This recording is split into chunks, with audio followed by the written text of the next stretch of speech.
afternoon, Mr. Zmed. Hi, Drew. Hi. So the first question is, what inspired you to be an actor?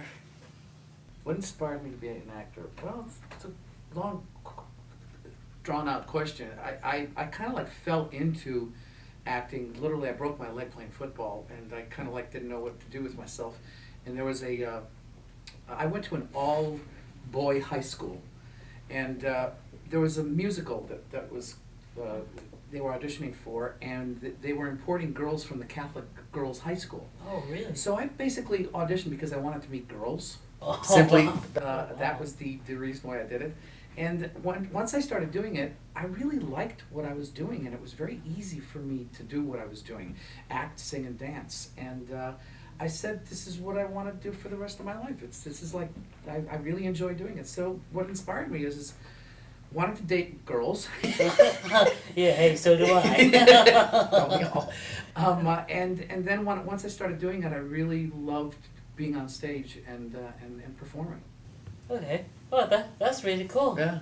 The second question is, did you have any role models growing up? Well, like I said, before I became an actor, my role models were athletes because I wanted to play football. Right. And all. So guys from my era, you don't know these were running backs. Guys like Gale Sayers and Jim Brown were my idols. But then when I started getting into acting and really started getting serious about it, I really admired and respected actors like Laurence Olivier, one of the great classical actors of all time. And then the complete opposite of him, in a very improv kind of sense, was Marlon Brando. So those two kind of like influenced a lot of what I do. Sometimes I do a lot of preparation, like Laurence Olivier did, because he came from the theater. And then Brando was more instinctual. He would just react to certain things. So those two guys were pretty much my role models. Oh, okay. The third question is like, looking back, what is your most memorable role? Memorable role? Yeah. Well, oh God, it's like picking your favorite child. You know what I mean? Because every time you create a role, it's like a human being that you're creating. That's kind of inside of you, and he has a life. But there are so many that I really, really enjoyed. But probably the one that I did the longest, because I played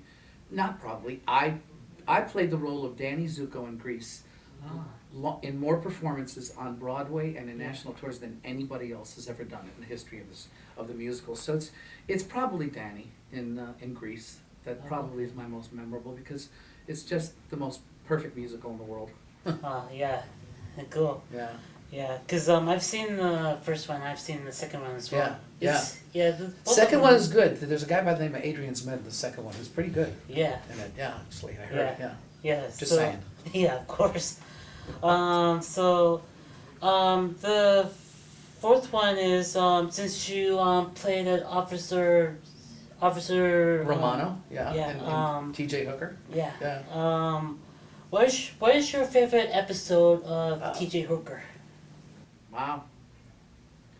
I think the most challenging episode for me was an episode where I played a rookie policeman, Right. and all, and William Shatner was like my mentor. He was like training me, and there was an episode where I was in a situation, and they call it a shoot don't shoot kind of scenario, and you're tested as to whether you actually pull the gun and fire it. Oh, cool. As to whether this is the moment that this is supposed to happen or not. And we actually shot at the LAPD Police Academy really? quite often. And I literally was in that episode, and I became that I think I discovered the character of Romano in that episode, which is probably why it's my favorite episode. And I really admired and at that moment how policemen put themselves in a situation where their life is in jeopardy almost all the time, when they get a call, like a disturbance, a domestic disturbance. You know what I'm saying? Right. So there was, in the episode, there's a simulator at the LAPD Police Academy, Right. and there's a simulator with this giant screen, with a wall that actually can determine when you pull your gun and you fire these plastic bullets, it can determine whether you've hit a person or missed a person or whatever, and all. And I remember being put in that situation. This is how they actually train the rookie cops. Oh, okay. And the perspective is my perspective walking into the situation, like I'm walking down the walkway to the front door of the house, and then all of a sudden the front door starts opening, and I see something that looks like the barrel of a rifle coming out of the door. Oh, really? And all of a sudden I draw my gun, and all of a sudden it's a little kid with a broomstick. Oh, wow. So, and I was like, by the end of that whole thing, I was drenched in sweat. I was totally like, yeah, I completely respect what cops do, at that moment in time. And that episode became my favorite episode because it defined what the character of Romano was. Oh, that was gnarly. Yeah. Fifth question is, what would you say that is your least favorite role, and how would you overcome it? Wow. My least favorite role. I wouldn't say it was my least favorite role, but one of my most difficult roles that I did was a TV movie where the TV movie was about this actually happened. It was a real actress that was stabbed. She was stalked. Ooh. She had a stalker. Oh, okay. And she was actually stabbed right in front of her apartment. Oh, okay. She actually knew she was being stalked, and she was stabbed in front of her apartment, and she survived. Oh, And she was stabbed like 14 times. Oh, wow.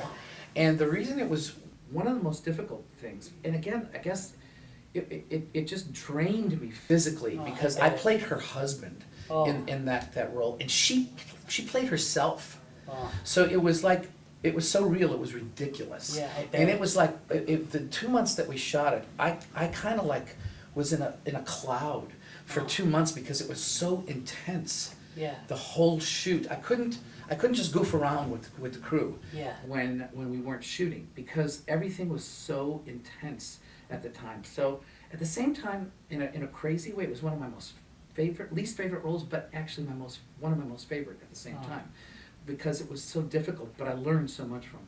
Oh, okay.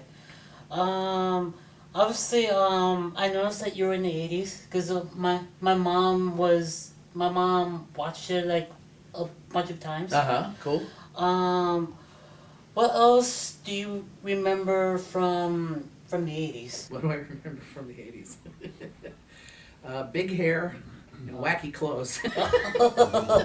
Oh, wow. One of the big reasons for that is because I did a show that was really kind of like iconic for the 80s called Dance Fever. And in that show, it was like we did the ultimate in terms of my hair and my clothes, in terms of fashion and hair, in that show, because we would have all of the top bands of that era on the show. We'd have some of the top. We were like the beginning of, we created American Idol with that show. Oh, we had really? 3 judges on that show that Oh, judged okay. people who were dancing. Oh, really? And stuff. And everybody came on, and that was like the show to show off all your hair and your clothes and stuff. Oh. So that's really kind of like my most memorable, crazy stuff when I look back on the 80s. Oh, well, that was pretty cool. Yeah. How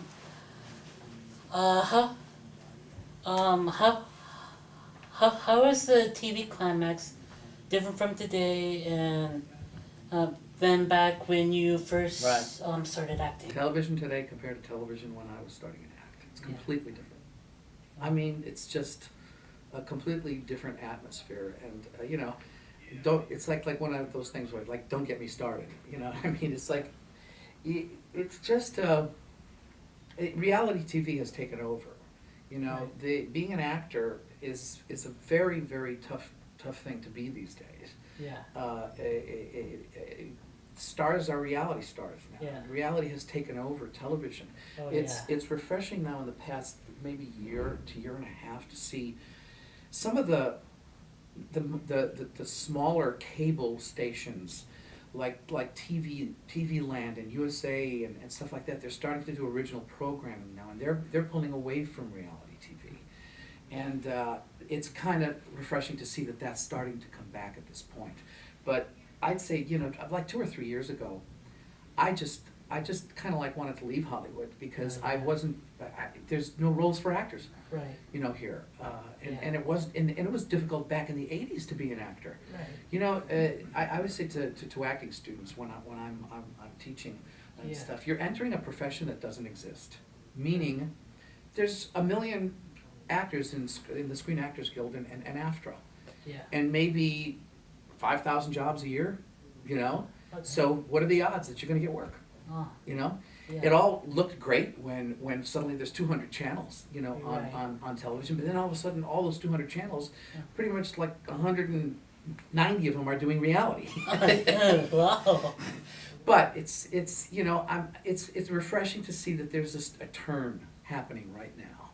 Okay. Not that reality TV is horrible or anything like that. There's some great reality TV. There's no question about it. And all, but you know, let's just, you know, Hollywood is Hollywood. Yeah. Let's start doing productions and act and do great work again. You know, a scripted, you know, piece of work. You Of know, course. that's where, you know, what this town was all about. Yeah, of course. Yeah, well, Yeah. hey.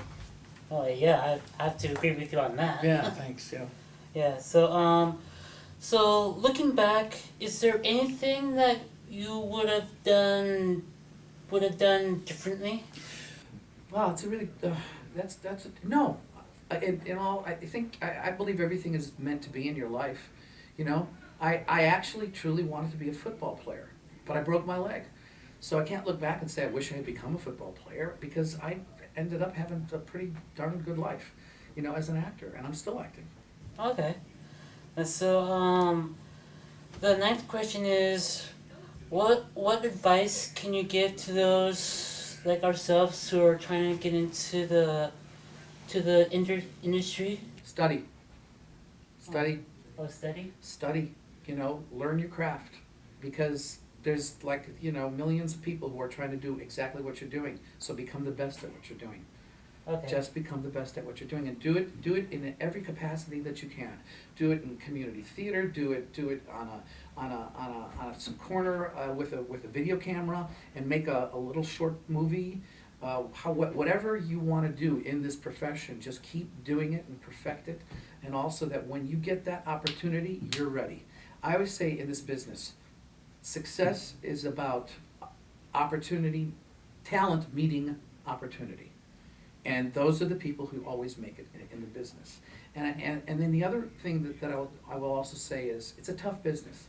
Okay. It's not easy, and it's very, you know, difficult to be patient, you know, for Right. something to happen. So perseverance, just keep at it.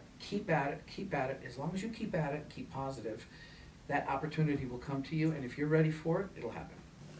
Okay. Yeah, I'll keep that in mind. Cool. Okay, and then the last question is, what made you get involved with Actors for Autism? Because Adam and Melissa asked me. No, not because they asked me.